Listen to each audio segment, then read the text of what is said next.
welcome to my video. So this is my study vlog. I basically filmed my morning a bit because I was bored as shit and I just felt like it. This is my bunny here, but basically it was a rainy morning. I was feeling productive and all that. So yeah, that's pretty much it. And this is my fit for the day. I made this shirt myself, not to brag, but yeah, this is my study vlog. So I'm going to be studying anxiety today. I've looked up a few websites that I'm going to read through, like articles and stuff, and then I'm going to start a new course from Yale.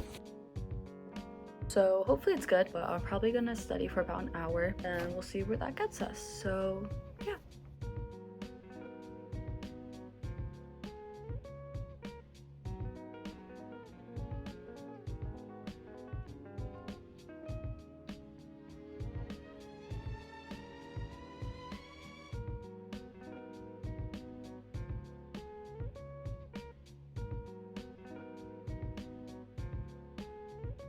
Okay, so I just finished looking at the two websites and I made one page of notes. I didn't learn too much new stuff. I was kind of just refreshing myself on anxiety. This is you, and you experience a big negative impactful event or several small negative impactful events, but things that in the end impact you. So what is going on in your brain to manifest that as anxiety? So this is your brain here, and there's two very important parts of the brain that go into this. The hippocampus, this yellow part here, and the amygdala, this blue part here. The hippocampus is mainly for things like memory and learning, and the amygdala is the emotion center of the brain, especially for things like fear and anxiety through emotional learning. And emotional learning, where do we see learning? The hippocampus. And where do we see emotional? The amygdala. So they're very close to each other because they work together. Basically, when something bad happens, the hippocampus right here will remember these bad things and know that they're bad. And because they're bad, it'll remember that when we see this, go away. So how do we know how to go away? Fear from the amygdala. Sometimes the amygdala, this little almond-shaped thing here, is far too concerned for your safety and it overreacts at little triggers that, like, yes, it came from something that was once serious, but maybe it's no longer serious. And that's what causes anxiety.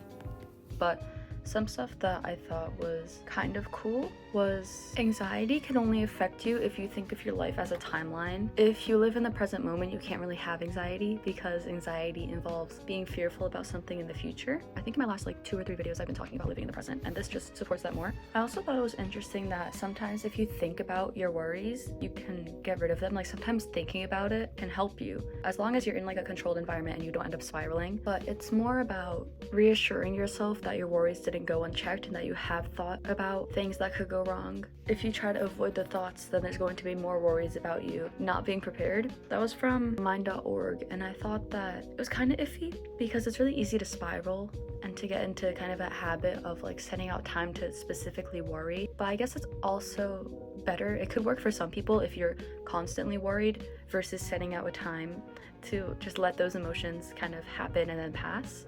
This site here, mind.org, they have something called a mind app library. Basically just has safe apps that you can trust for mental health related things. So if you're interested in that, go to mind.orcahealth.com/en-gb. There's a lot of goofy stuff out there. I think I'm gonna take a break to get a snack and then I'm going to do some of my managing emotions course. I'm gonna take a break and then we'll get some more studying. But I don't know, I didn't really learn a whole lot. I was kind of just refreshing myself on stuff that I already know. The new trinkets I got, a poster and another thing. Go support Lynn Lappet. I went to a concert and it was fire, and then I got her merch.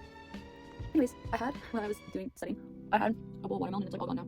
And I made jasmine tea, that's not that gone, because it's lukewarm right now. Which is weird, so I'm just gonna wait for it to be not lukewarm. Why is it not focusing? Okay, anyways, I'm eating now.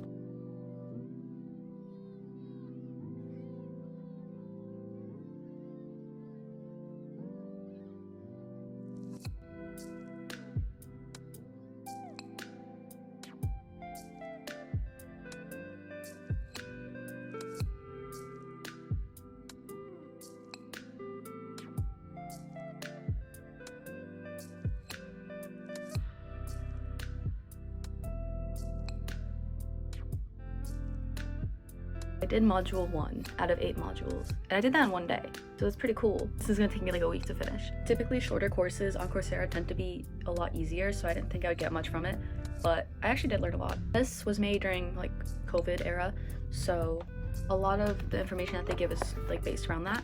So there's like a graph for stress, right, which I'm going to put somewhere over here. There's like having no stress, positive stress, and then distress. Eustress is basically just like the ideal amount of stress to have, so you get stuff done but you're not like overwhelmed. Distress would obviously be overwhelmed, and no stress is just like you don't do anything. So my last video, it was basically all about like summer and how to like not waste your summer. Having no stress is what causes people to waste their summer, because there's no motivation to do anything. Positive stress and eustress is typically what I try to have, because I'm motivated to do my work. I'm motivated to just do shit like this just for fun, but I'm not like overwhelmed. I just do this because I feel like doing it. Distress is what a lot of people think of when they think of stress, like being overwhelmed, being distressed. And when people are experiencing distress, it disables your ability to learn, because you are literally in your fight or flight response. You're basically in survival mode. You're not in a safe position to start learning. You're trying to survive. Being in a negative mood, it makes it harder for you to make decisions and fulfill tasks. Like if someone asks you, hey, is this a good idea? You're more likely to say, no, that's a bad idea if you're in a bad mood. And you also perceive tasks as harder to do if you're in a bad mood versus if you're in a good mood. You're like, oh, this task is easy, I'll just get it over with. Like you're eager to do stuff versus being in a bad mood. That's also obvious, but I don't know. I feel like it's useful to know, especially since I know people in my life who they're always in a bad mood. Not me literally getting interrupted, but whatever. This is an example of being in a bad mood. It makes it harder to do tasks, because now I don't want to record anymore. Bruh. And the last thing that I learned was knowing how to manage emotions makes you more likely to achieve your dreams, because you handle your reactions better, you make better decisions, you learn better, and setbacks, failures, judgment, none of that like really phases you. Like you're just gonna go for your dreams because you know how to regulate your emotions. You're not worried about the negative emotions that might come from failure. I feel like a lot of people have the idea that self-care is like a waste of time, and it's for lazy people who don't want to actually spend their time being disciplined and fighting for their goals. But self-care makes you more enabled to fight for your goals. Thank you so much for watching. I hope you enjoyed. I hope you learned something, and I hope that this motivated you to study yourself. So look at my nails. Aren't they so cute? Thank you so much for watching. Have an amazing day. Bye!